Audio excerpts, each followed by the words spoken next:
guys, sebelumnya salam kenal dulu. Nah, di video kali ini aku bakal nyeritain film yang sempat viral dan dari awal sampai akhir filmnya tuh menegangkan banget. Nih, kalian lihat aja cuplikannya ya. Orang tuh matanya, kupingnya dijahit, bahkan disimpan di tembok kayak gini. Ngeri banget kan? Nah, jadi ceritanya ada seorang cewek nih namanya Jenna. Dia ini punya masalah kejiwaan. Jadi beberapa waktu yang lalu, cowoknya si Jenna ini bunuh diri. Makanya sejak itu, Jenna jadi tertekan dan suka ngedenger suara-suara aneh. Terus dia juga jadi suka pakai headphone kayak gini supaya nggak ngedenger suara-suara itu. Suatu hari dia nguping dan tahu nih kalau orang tuanya mau nitipin dia ke tempat terapi untuk ngobatin gangguan jiwanya. Nah, dia nggak mau kan, makanya dia diam-diam ambil nih duit orang tuanya. Dia mau kabur. Di jalan dia ngelihat ada kayak bapak-bapak yang ngikutin dia, tapi dia juga nggak tahu itu halusinasi atau beneran. Biar aman, si Jenna akhirnya mutusin buat nyari tempat penginapan dulu. Terus nemu nih rumah penginapan ini yang punyanya tuh pasangan suami istri. Dan di situ dia juga ketemu seorang cowok. Mereka kenalan dan ternyata cowok ini juga tamu yang lagi nginep di situ. Nah, pas lagi lihat-lihat kamarnya, si Jenna kaget karena ada kecoa di dinding. Dia awalnya mikir mungkin itu cuma halusinasi. Tapi pas dia lagi makan malam, ada kecoa lagi keluar dari lantai dan katanya di rumah itu emang banyak banget kecoanya. Terus dia juga tukeran nomor handphone nih sama cowok ini. Mereka janjian besok mau ngobrol-ngobrol di kafe gitu. Dan ngeri nih, pas lagi tidur, badannya si Jenna tuh kayak gak bisa bergerak. Samar-samar, dia juga ngeliat si suami istri yang punya rumah kayak ngukur-ngukur badan dia. Pokoknya dia bener-bener gak bisa gerak sama sekali. Tapi paginya dia sadar dan kayak udah biasa aja. Jadi dia mikir kayaknya semalam dia cuma mimpi atau halusinasi deh. Ya udah dia pergi ke kafe karena udah janjian kan sama cowok yang semalam. Tapi anehnya cowok itu gak datang. Terus dia juga ngeliat ada bapak-bapak yang kemarin ngikutin dia, ternyata berhasil nyusulin dia ke kafe. Si Jenna berusaha kabur dan pulang ke penginapannya. Gak jadi deh tuh dia ketemuannya. Dia juga curhat ke si ibu-ibu yang punya rumah. Dan di situ ibunya juga cerita kalau dulu tuh dia kerja di bidang kesehatan. Dia suka ngerawat orang. Abis itu, cewek ini mutusin buat istirahat dan lagi ngegambar-gambar buat ngilangin stres. Tapi dia ngedenger ada suara-suara aneh di balik tembok. Terus dia ngeliat ada kayak celah kecil di temboknya, makanya dia intip. Ternyata ada kayak tangan gitu dong, ngeri banget. Si Jenna kaget tapi penasaran dan kebetulan itu temboknya dari kayu, jadi gampang banget buat dibuka. Dia tarik nih, tapi gelap kan, gak kelihatan apa-apa. Pas dia senterin, ternyata ada orang yang wujudnya mengerikan kejebak di situ.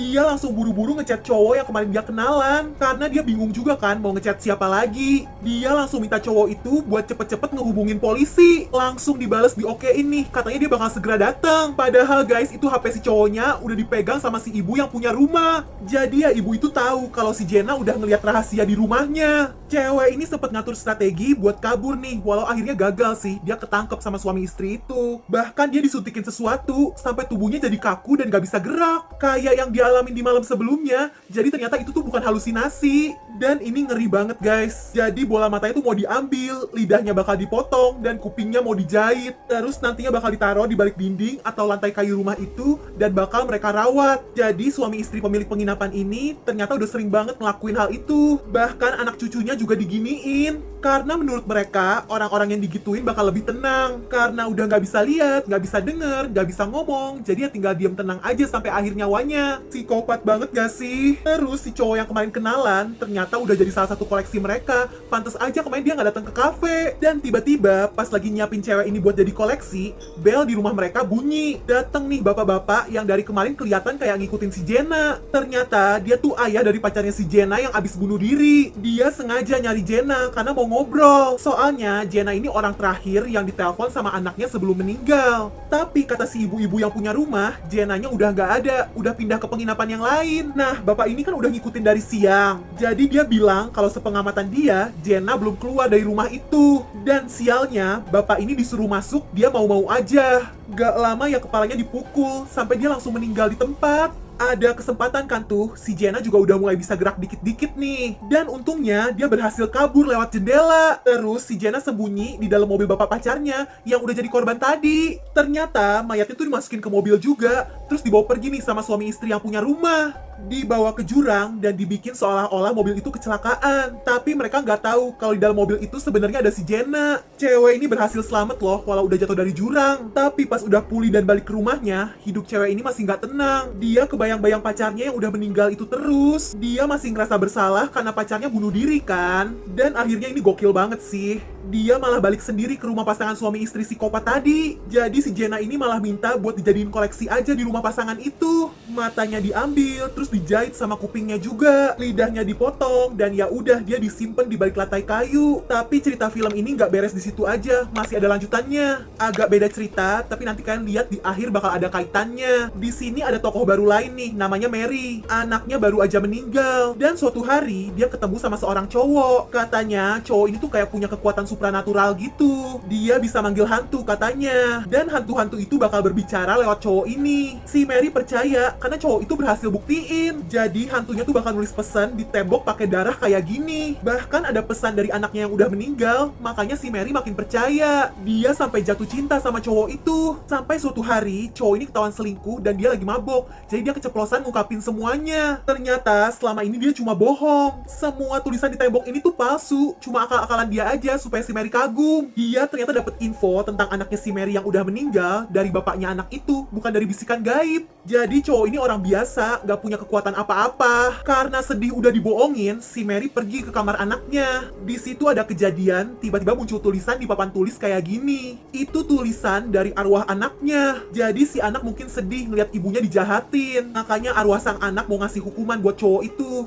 Besokannya udah banyak banget nih orang-orang yang ngumpul buat ngeliat kehebatannya cowok ini. Yang bisa ngungkapin suara orang-orang yang udah meninggal kan katanya, walau ternyata bohongan. Cowok ini rada panik sih, dia kan gak bisa nunjukin apa-apa. Tapi ternyata si Mary udah dapat bantuan tuh dari arwah anaknya semalam. Jadi cowok ini dapat hukuman kayak terkutuk gitu. Dia jadi beneran bisa nyalurin suara orang-orang yang udah meninggal. Tapi ini ngeri banget sih, kalau yang sebelumnya kan dia bohong di tulisan tembok. Kali ini beneran keukir di badan cowok ini langsung. Bener-bener banyak tulisannya dan bikin badan cowok ini luka-luka parah. Sesuai kan sama judul film ini, Books of Blood. Jadi yang muncul tulisan-tulisan berdarah karena badan cowok ini udah kayak buku. Gak cuma sampai situ, ceritanya masih lanjut dan bakal ada kaitannya lagi nih sama cerita sebelum-sebelumnya. Dan ini tokoh baru ya, jadi ada bapak-bapak yang punya banyak koleksi buku gitu. Sayangnya dia kelilit utang dan pria ini datang buat nagih utangnya. Bahkan dia udah diancam bakal dibunuh. Si pengkoleksi buku ini minta waktu tapi nggak dikasih. Sampai dia bilang kalau ada satu buku menarik yang bisa bikin pria penagih hutang ini jadi kaya, namanya Books of Blood. Tapi kalian udah tahu kan kalau Books of Blood itu bukan buku, tapi ya orang yang kena kutukan tadi. Dan pria ini jahat juga sih. Setelah dapat info lokasi Books of Blood, langsung dibunuh nih si yang punya utang. By the way, nama pria ini Bennett. Dia langsung nyamperin rumah yang katanya tempat buku berharga itu kan. Dia tergoda, dia pikir itu buku berharga yang mahal. Dan sampai situ ya dia kaget, karena itu bukan buku tapi orang.